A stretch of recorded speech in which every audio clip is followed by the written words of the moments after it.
حدیث کی کتابوں میں بہت کثرت سے نماز کے فضائل اور ترغیبیں ذکر کی گئی ہیں۔ 40 عدد کی رعایت سے اتنے پر اکتفا کی گئی ہے کہ اگر کوئی شخص ان کو حفظ یاد کر لے تو 40 حدیثیں یاد کرنے کی فضیلت حاصل کر لے گا۔ حق یہ ہے کہ نماز ایسی بڑی دولت ہے کہ اس کی قدر وہی کر سکتا ہے جس کو اللہ جل شانہ نے اس کا مزہ چکھا دیا ہو۔ اس دولت کی وجہ سے حضور صلی اللہ علیہ وسلم نے اسے اپنی آنکھوں کی ٹھنڈک فرمایا، اور اسی لذت کی وجہ سے حضور صلی اللہ علیہ وسلم رات کا اکثر حصہ نماز میں ہی گزار دیتے تھے۔ یہی وجہ ہے کہ نبی کریم صلی اللہ علیہ وسلم نے وصال کے وقت خاص طور پر نماز کی وصیت فرمائی اور اس کے اہتمام کی تاکید فرمائی۔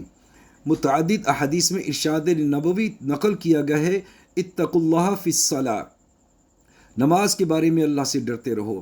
حضرت عبداللہ بن مسعود رضی اللہ تعالی عنہ حضور صلی اللہ علیہ وسلم سے نقل کرتے ہیں کہ تمام اعمال میں مجھے سب سے زیادہ محبوب نماز ہے۔ ایک صحابی کہتے ہیں کہ میں ایک رات مسجد نبوی پر گزرا، حضور صلی اللہ علیہ وسلم نماز پڑھ رہے تھے، مجھے بھی شوق ہوا، حضور صلی اللہ علیہ وسلم کے پیچھے نماز کی نیت باندھ لی۔ حضور صلی اللہ علیہ وسلم سورہ بقرہ پڑھ رہے تھے، میں نے خیال کیا کہ 100 آیتوں پر رکوع کر دیں گے، مگر جب وہ گزر گئیں اور رکوع نہ کیا تو میں نے سوچا 200 پر رکوع کریں گے، مگر وہاں بھی نہ کیا تو مجھے خیال ہوا کہ سورت ختم پر ہی رکوع فرمائیں گے۔ جب سورت ختم ہوئی تو حضور صلی اللہ علیہ وسلم نے کئی مرتبہ اللہم لک الحمد، اللہم لک الحمد، اللہم لک الحمد پڑھا اور پھر سورہ آل عمران شروع کر دی۔ میں سوچ میں پڑ گیا، آخر میں نے خیال کیا کہ آخر اس کے ختم پر تو رکوع کر ہی دیں گے۔ حضور صلی اللہ علیہ وسلم نے اس کو ختم فرمایا اور 3 مرتبہ اللہم لک الحمد پڑھا اور سورہ مائدہ شروع کر دی اور اس کو ختم کر کے رکوع کیا، اور رکوع میں سبحان ربی العظیم پڑھتے رہے اور اس کے ساتھ کچھ اور بھی پڑھتے رہے جو سمجھ میں نہیں آیا۔ اس کے بعد اسی طرح سجدے میں سبحان ربی الاعلی بھی پڑھتے رہے اور اس کے ساتھ کچھ اور بھی پڑھتے رہتے تھے۔ اس کے بعد دوسری رکعت میں سورہ انعام شروع کر دی۔ میں نے حضور صلی اللہ علیہ وسلم کے ساتھ نماز پڑھنے کی زیادہ ہمت نہ کر سکا اور مجبور ہو کر چلا آیا۔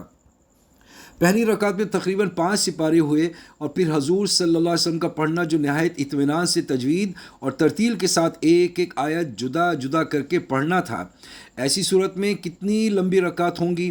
انہی وجوہ سے آپ صلی اللہ علیہ وسلم کے پاؤں پر نماز پڑھتے پڑھتے ورم آ جاتا تھا، مگر جس چیز کی لذت دل میں اتر جاتی ہے اس میں مشقت اور تکلیف دشوار نہیں رہتی۔ ابو اسحاق صحیحی مشہور محدث ہیں، 100 برس کی عمر میں انتقال فرمایا۔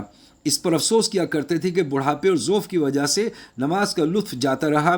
2 رکعتوں میں صرف سورہ بقرہ اور سورہ آل عمران ہی پڑھی جاتی ہیں، زیادہ نہیں پڑھا جاتا۔ یہ 2 صورتیں بھی 3.25 پاروں کی بنتی ہیں۔